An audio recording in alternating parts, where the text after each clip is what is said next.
Of course, the Congress is headed for a clear-cut majority in Karnataka, and right now, if you look at the figures, of course, the Congress is sitting pretty with leads in 115 seats. I am hearing that the Congress has already won 7 of those seats, of course, so that tally will be final. Maybe in about a couple of hours, we'll know where exactly Karnataka is headed and how many seats the Congress, in fact, ends up with. Professor Nalapat, now, of course, the Congress is headed for a sweep in Karnataka. Now, can we safely say that the speculation of early polls as far as the general elections can now be put to rest? Well, I've always held the view that election will take place only in 2014 and not in 2013, and I stick to that point of view. I think there is a situation today, frankly, where the government can carry on indefinitely. Just hold that thought there, Professor, because I'm told that H.D. Kumaraswamy is speaking to the media. Let's listen. Please look after Orissa, then look after Chennai. You take all of the politics. Why you unnecessarily bring JDS? This JDS party is only dynastic party. That's why people reject it. Why you systematically try to spoil JDS name? After because of other parties that have done well, how played major role, even with small number compared to Congress. Now we are 50. We will find, sit in the opposition, we are going to protect the interests of the state. You watch and please watch in future days politics what will going to happen. Okay. Thank you.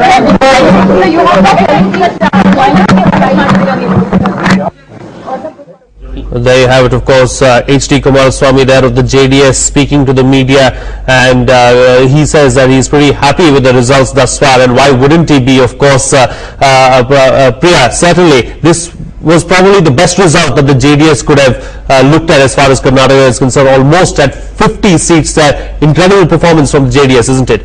Absolutely for them, but coming second is nothing in politics. It's the one who crosses the mark, makes the majority. They are the winners. If there had been an assembly, then yes, he would have more reason to celebrate with even lesser numbers. But something very interesting has happened. We know that Narendra Modi was supposed to come to Delhi today for the parliamentary board meeting. It seems that he has cancelled his visit. So I'm wondering whether the results from the south have something to do with it. Because had there been a Modi win, had there been a BJP win, Modi would have come to Delhi, taken all the credit, and also been given a hero's welcome at the party headquarters. His cancelling the trip today is very interesting because it shows that nobody wants to be associated with the loss, even in faraway south. Okay.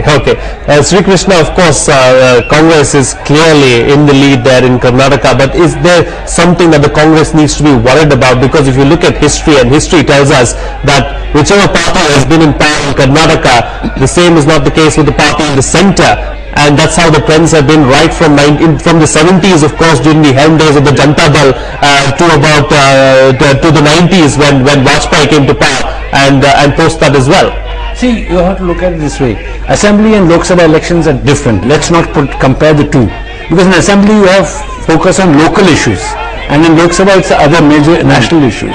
Remember last time also in Karnataka they did very well in Lok Sabha, but in the Assembly they performed very badly, same BJP, and it was a hung Assembly, So this you cannot compare the two. At the same time, Congress, okay, they need not gloat over, go overboard on this victory, because it's really not a victory for them. And again, I've been repeating it. It's a default win for them. It's not on their own steam. Okay. BJP has been going on making mistake after mistake. They have been, and all this corruption has been so, shown so clearly and blatantly outside. But it has affected the people at the grassroots level. That's why what is happening at the center is not impacting so much as not having impact in the state. That's the reason, one of the reasons why Congress has been, managed to win this election. Okay, all right. Shaina, where does the BJP go from here in Karnataka? Are you looking to bring back Yediyurappa into the BJP fold? Because clearly he's turned out to be a nemesis there. First and foremost, let me say that slow and steady wins the race. You can't judge the future of BJP or write its obituary on one state election. Let's look at this whole picture in totality. In 1977, you have the Janata Party wave all across the country, but then you have the Congress in Karnataka, where even Indira Gandhi goes and fights elections from Karnataka. In 1980, when everyone is pro-Rajiv Gandhi, you have, Ramakrishna Hegde winning in Karnataka. In 2000s, even if you see that when Mr. Vajpayee has his charisma at his best, you have the Congress government in Karnataka. So to say now that we have Congress in the state, but Sana, that's the point that I made earlier as well. BJP's doors open for Yediyurappa in the future. Issues. Well, let me tell you that we have a democratic process where the parliamentary board sits and discusses, but clearly there is no compromise on principles and moral values when it comes to corruption.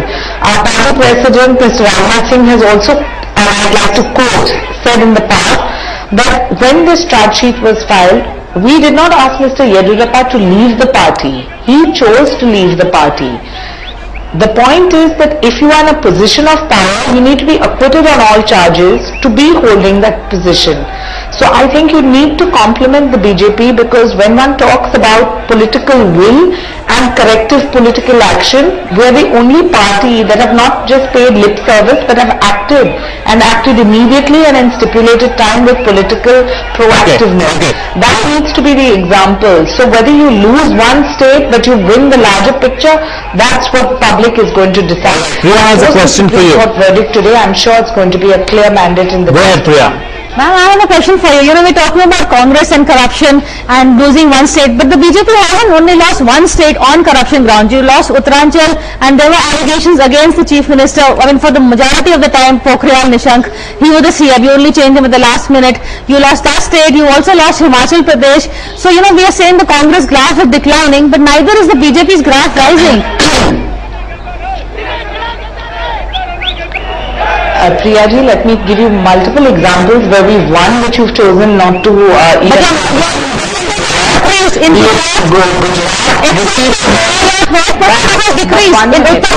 in Gujarat, I agree with you, but the vote percentage is decreased.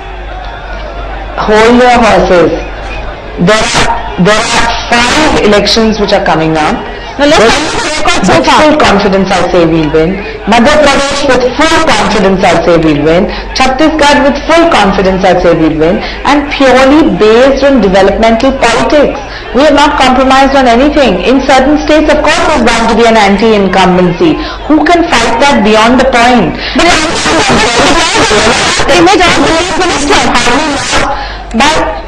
No.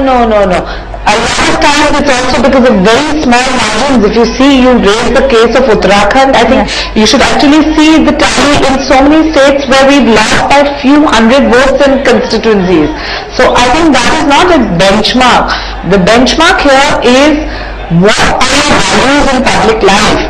If this Congress government that has looted the nation of 1,86,000 crores, where ministers have gone lying on affidavits, have cheated and deceived public, this is something that public is going to give a really hard-hitting reply to. And I think we need to be patient, and we don't need to arrive at logical conclusions all in one day of a defeat of a Karnataka election. Professor Nalapat, but is corruption really an issue? We saw what happened with Kalmadi and the CWG scam, but then the Congress won in Pune. And you look at corruption as well. Pawan Kumar Bansal and Ashwini Kumar, the case was heating up so much on May 5th when Karnataka went to polls, and yet the Congress has come home with a romping majority. So is corruption really an issue? Because the voter in general believes that everyone is corrupt. So I'm going to vote for whoever gives me something in return. Well, that's a good point, that the voter believes all these parties are equally corrupt. But I'd like to point out one fact which I think has been missed so far, and that is the fact that the BJP today is driven by infighting at the state level and to an extent the central level as well. Certainly in Uttarakhand, the infighting created a situation by which the party was in trouble. In Himachal also the same thing took place. And in Karnataka, very definitely it's infighting that's cost the BJP the state, because infighting cost his reputation. And with that bad reputation, the voting went very adversely. So the entire fact of the matter is that today there is massive infighting within the BJP, and this is something which the central leadership of the party has not been able to control to this day. Shaina, that's the problem within the BJP, isn't it? Because even at the national level, we've seen that there are several candidates who want to be the Prime Minister. There are several Prime Ministerial candidates within the BJP. They're saying the same about the Congress in Karnataka, but that's the same with the BJP at the national level. Who says? So who's the Prime Ministerial candidate? Yes, Frank. This is a whole story of perception versus reality. Why do we need to announce it to a national television? On national television, you have a parliamentary board that sits. So have you made the time of announcing it, and the point is our party president has said time and again that the parliamentary board will sit and decide, and when the correct time is appropriate, it will announce it to the nation. So have you sitting on judgment on the BJP as if to suggest that there are factions which are fighting?